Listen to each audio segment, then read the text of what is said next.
जैसे ही इंसान माँ के पेट से बाहर आता है वैसे ही उस भगवान को भूल जाता है जिसने इस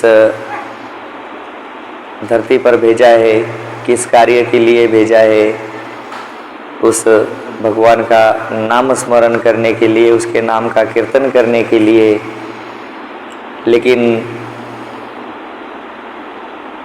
आज अगर देखा जाए तो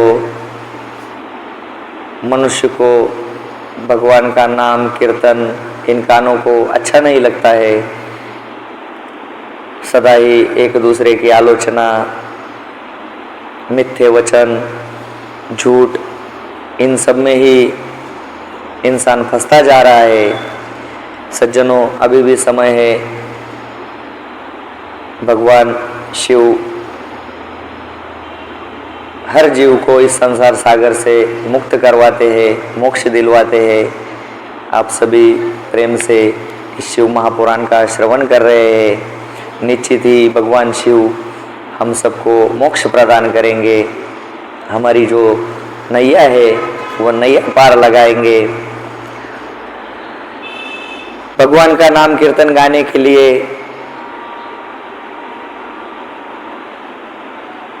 या गाली गलौज करने में, दोनों में ही बहुत अंतर है। भगवान का नाम कीर्तन मन शांति दिलाता है और गाली गलौज अपशब्द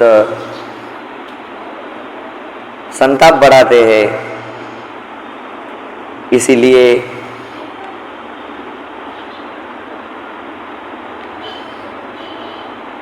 जो ये शरीर आंखों से दिखता है इसका तो नाश होने वाला है, ये नश्वर है।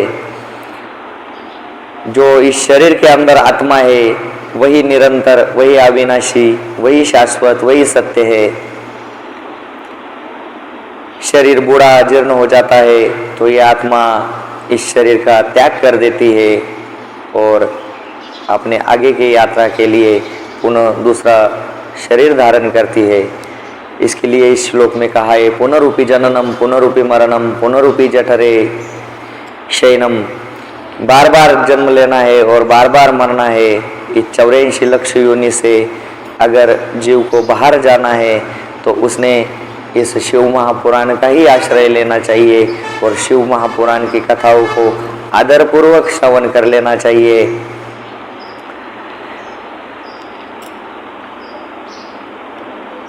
हमारे गुरु महाराज संगत में हमेशा एक कथा सुनाते थे कि मनुष्य जन्म को मोक्ष पाने के लिए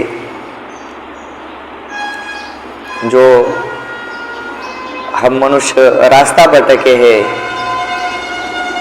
तो इस 84 लक्ष योनि को कैसे पार किया जा सकता है। हमारे गुरु महाराज एक कथा सुनाते थे। एक नगर में एक सेठ जी रहते थे और उसी नगर में एक अंधा व्यक्ति रहता था जिसको आंखों से कुछ दिखाई नहीं देता था। वो नगर को जैसे अपनी बाउंड्री बनी है, दीवार बनी है, वैसे उस नगर को चारों ओर से बाउंड्री बनी थी, दीवार बनी थी।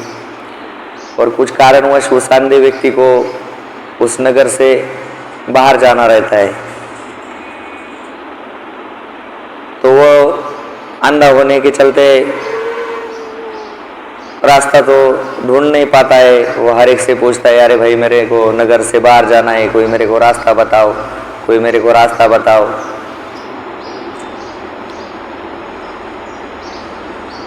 सभी उसकी मजाक मस्ती बनाते, कोई रास्ता बताता, कोई क्या इस हिसाब से। उसी रास्ते योगवश एक साधु पुरुष जा रहे थे। तो उस अंधे ने पूछ लिया कि हे भगवान, कौन है आप? मेरे को इस नगर से बाहर जाना है, मेरे को इसका रास्ता बताओ।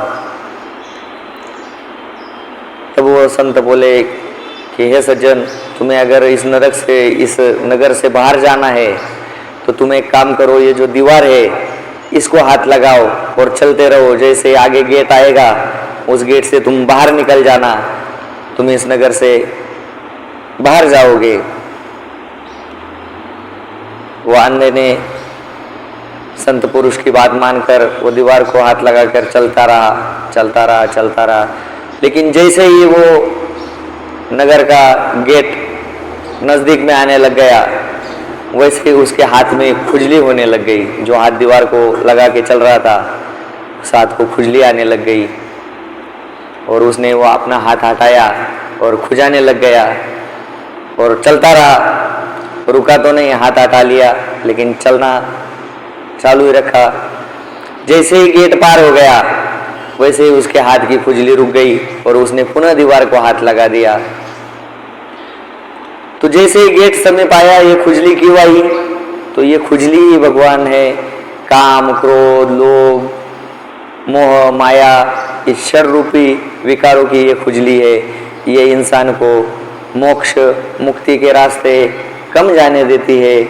जो दृढ़ निश्चयी, दृढ़ संकल्पी है, वही इन सब पर विजय पाके मोक्ष पा सकते हैं। जैसे वह अंधा व्यक्ति इन षड विकारों के चलते, अपने हाथ में आई खुजली के चलते वो गेट से बाहर नहीं जा पाया, इसी प्रकार हम इस संसार सागर से, इस षड रूपी मोह माया में ऐसे ग्रस से पड़े हैं। इस संसार को ही वास्तविकता समझकर जो सत्य शाश्वत भगवान शिव है, उनको भूलते जा रहे हैं। तो सज्जनों, शिव ही सृष्टि के निर्माता है, शिव ही सृष्टि के संहारक है। इस शिव के मर्जी के बिना पेड़ का पत्ता तक नहीं हिलता है। हमारे तुम्हारे चलने की तो बात ही बड़ी है।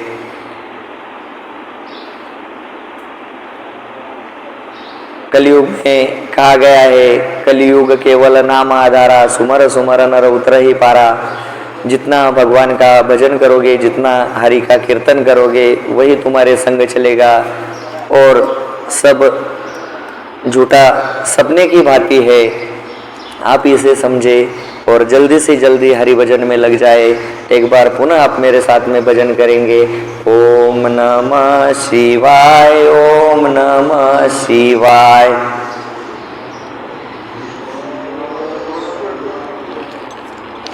ओम नमः शिवाय, ओम नमः शिवाय।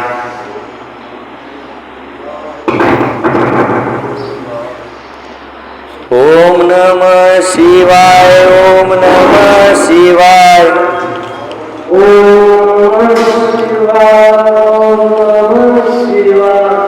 नमः शिवाय, ओम नमः शिवाय।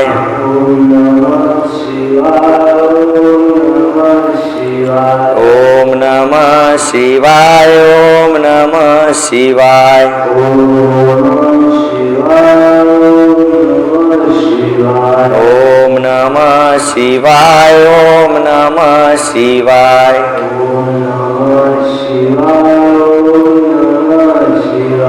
ओम नमः शिवाय, ओम नमः शिवाय।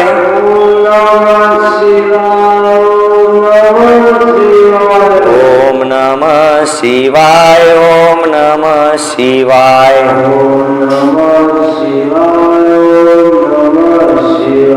ओम नमः शिवाय, ओम नमः शिवाय।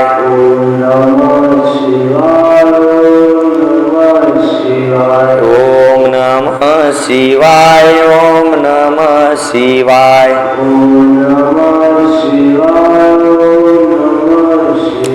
बोलिए उमापति महादेव की, बोलिए काशी विश्वनाथ भगवान की। नमः पार्वती पते हर हर महादेव।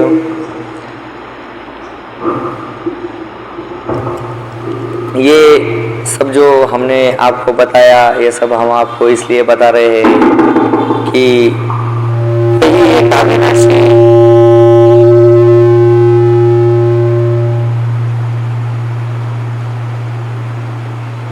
वही एक अविनाशी के बिना कोई भी अमर नहीं है।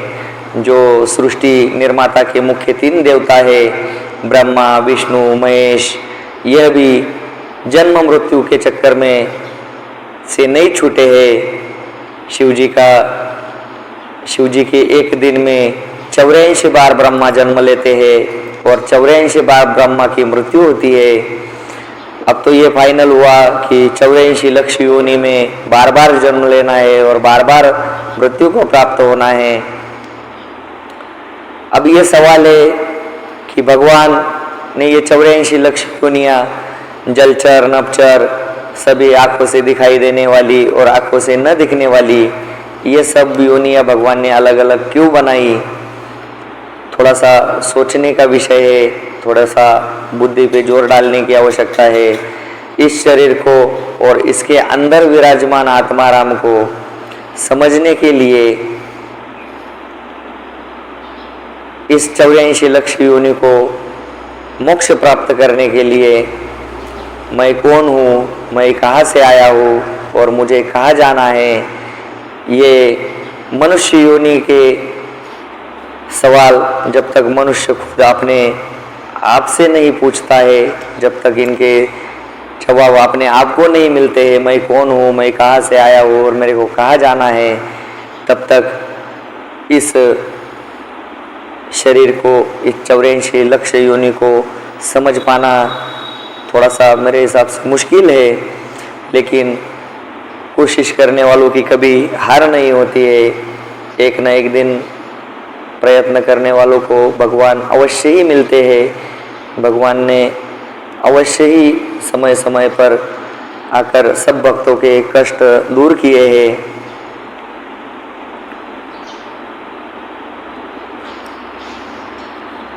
ऐसे शिव भोलेदानी की कथाओं का हम श्रवण कर रहे हैं। कल हमने देखा था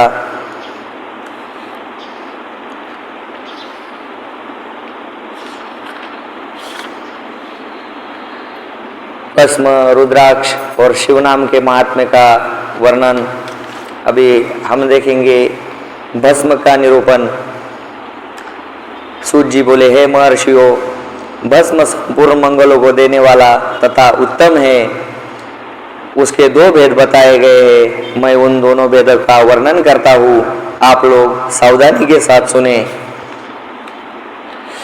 एक को महाभस्म जानना चाहिए और दूसरे को स्वल्प भस्म। महाभस्म के भी अनेक भेद है। वह 3 प्रकार का कहा गया है, श्वेत, स्मार्त और अलौकिक। लौकिक स्वल्प भस्म के भी बहुत से भेदों का वर्णन किया गया है। श्रोता और स्मार्त भस्म को केवल द्विजों के लिए ही उपयोग में लाने योग्य कहा गया है। तीसरा जो लौकिक भस्म है वह अन्य लोगों के भी उपयोग में आ सकता है। श्रेष्ठ महर्षियों ने यह बात बताई है कि द्विजों को वैदिक मंत्र के उच्चारण पूर्वक भस्म धारण करना चाहिए। दूसरे लोगों के लिए बिना मंत्र के ही केवल धारण करने का विधान है। जले हुए गोबर से उत्पन्न होने वाला भस्म अग्नेय कहलाता है। हे महामुने, वह भी त्रिपुंड का द्रव्य है, ऐसा कहा गया है। अग्निहोत्र से उत्पन्न हुए भस्म का भी मनीषा पुरुषों को संग्रह करना चाहिए। अन्य यज्ञ से प्रकट हुआ भस्म भी त्रिपुंड धारण के काम में आ सकता है। जबालोपनिषद में आया है, अग्नि यदि 7 मंत्रों द्वारा जल मिश्रित भस्म से धुलन विभिन्न अंगों में मर्दन या लेपन करना चाहिए।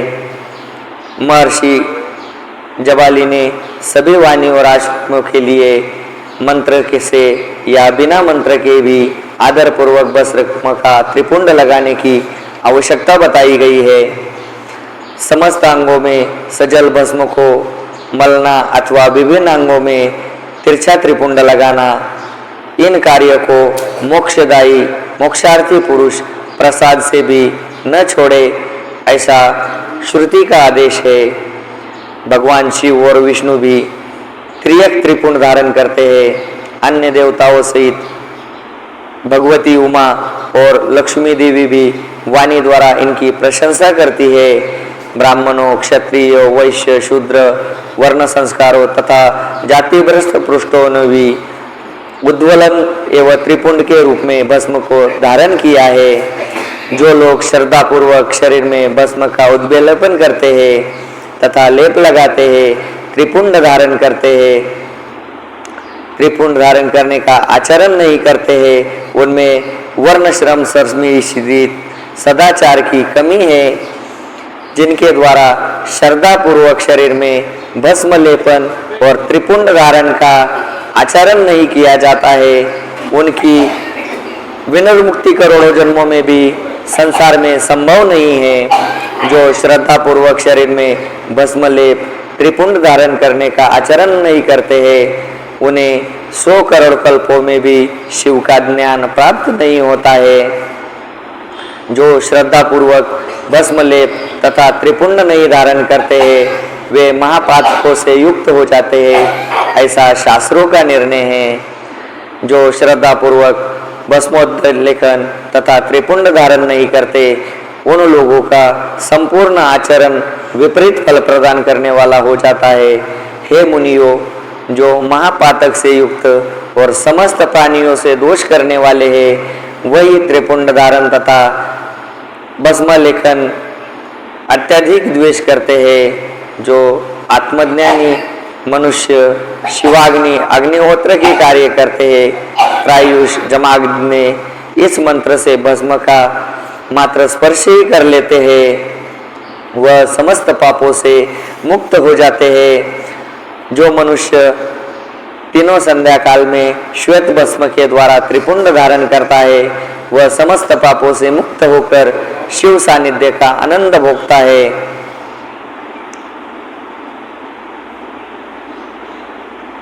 जो व्यक्ति श्वेत भस्म से अपने मस्तिष्क पर त्रिपुंड धारण करता है, वह अनादिभूत लोगों को प्राप्त कर अमर हो जाता है। बिना भस्म स्नान किए षोडशार ओम नमः शिवाय मंत्र का जाप नहीं करना चाहिए। विधि पूर्वक भस्म से त्रिपुंड धारण करके ही इसका जाप करना चाहिए। दयाहीन, अधम, महापापों से युक्त, उपपापों से युक्त, मूर्ख अथवा पतित व्यक्ति भी जिस देश में नित्य भस्म धारण करते रहते हैं, वह देश सदैव संपूर्ण तीर्थ और यज्ञ से परिपूर्ण ही रहता है। त्रिपुंड धारण करने वाला जीव पापी समस्त देवों और असुरों द्वारा पूज्य है। यदि पुण्यात्मा त्रिपुंड से युक्त हो तो उसके लिए कहना ही क्या है। भस्म धारण करने वाला शिवज्ञानी जिस देश में स्वेच्छा से चला जाता है, उस देश में समर्थ तीर्थ आ जाते हैं। इस विषय में और अधिक क्या कहा जाए। विद्वानों को सदैव ही भस्म धारण करना चाहिए और लिंगाचारण करके ही षोडशोपचार मंत्र का जाप करना चाहिए। ब्रह्मा, विष्णु, रुद्र, मुनिगण आदि देवताओं द्वारा भी भस्म धारण करने का महात्म्य वर्णन किया जाना संभव नहीं है। जिसने अपने वर्ण तथा आश्रम धर्म से संबंधित आचार तथा क्रियाएं लुप्त कर दी है, यदि वह भी त्रिपुंड धारण करता है तो समस्त पापों से मुक्त हो जाता है।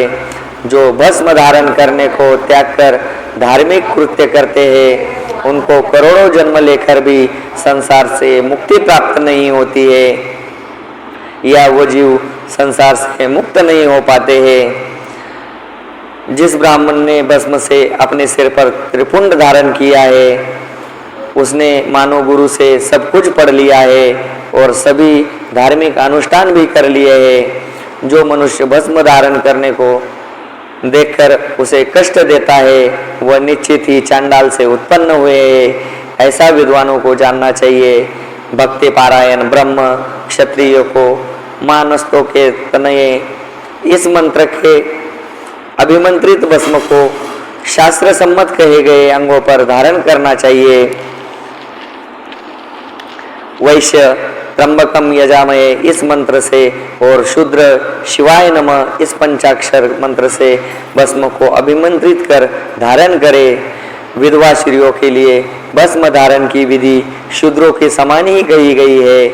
5 ब्रह्मादि मंत्रों से अभिमंत्रित भस्म के द्वारा गृहस्थ त्रिपुंड धारण करे।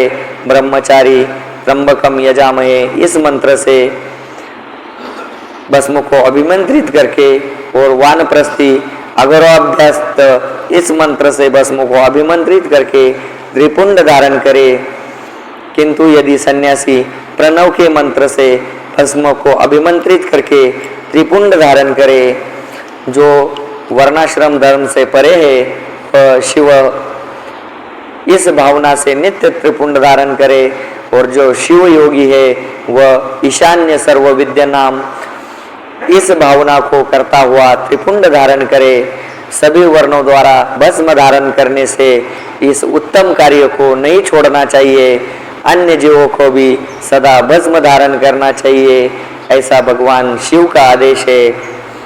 भस्म स्नान करने से जितने कण शरीर में प्रवेश करते हैं, उतने ही शिवलिंगों का वह धारक अपने शरीर में धारण करता है।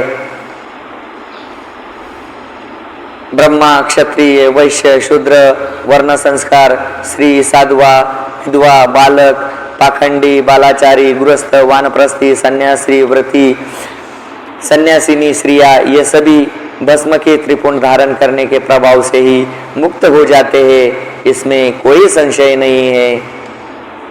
जो अज्ञानवश धारण की गई अग्नि सबको समान रूप से जलाती है, वैसे ही अज्ञानवश धारण किया गया भस्म ही समान रूप से सभी मनुष्यों को पवित्र ही करता है।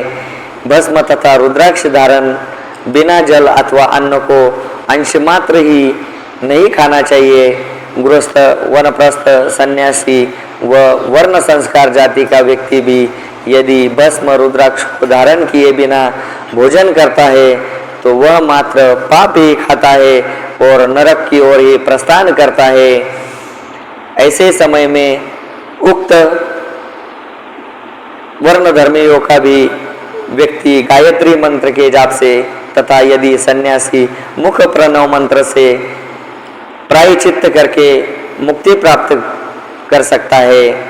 जो त्रिपुंड की निंदा करता है, जो साक्षात शिव की निंदा करते हैं, जो त्रिपुंड को धारण करते हैं, वो साक्षात उन्हीं शिव को धारण करते हैं। भस्म रहित भाल को धिक्कार है, शिवालय शिव मंदिर रहित ग्राम को धिक्कार है, शिवार्चन से रहित जन्मों को धिक्कार है, और शिव ज्ञान रहित विद्या को भी धिक्कार है।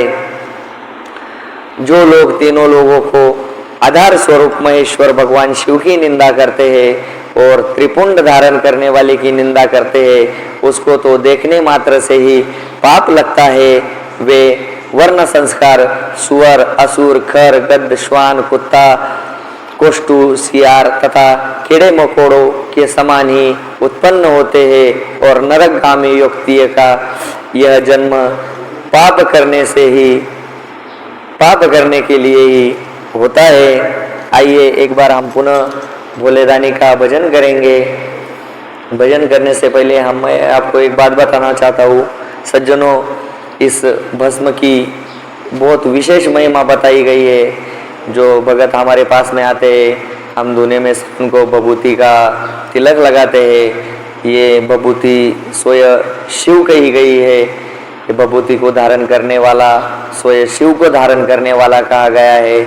और हमने कई सज्जन ऐसे भी देखे कि जो यहाँ पर भस्म का त्रिपुंड तो लगा लेंगे, टीका तो लगा लेंगे, लेकिन यहाँ से बाहर जाते उसको पोंछ भी देंगे। तो सज्जनों, ऐसा करने से आप पाप के भागी बन जाते हो।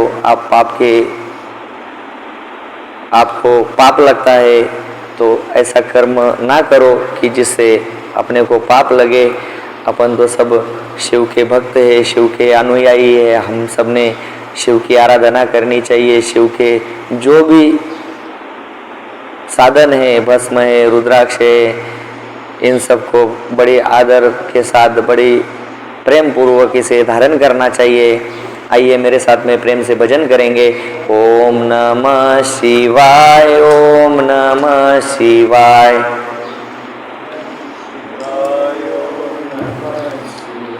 ओम नमः शिवाय, ओम नमः शिवाय, ओम नमः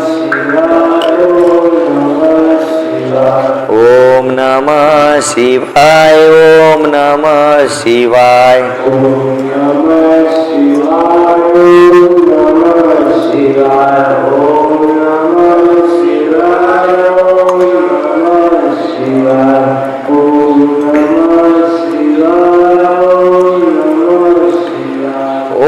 नमः शिवाय, ओम नमः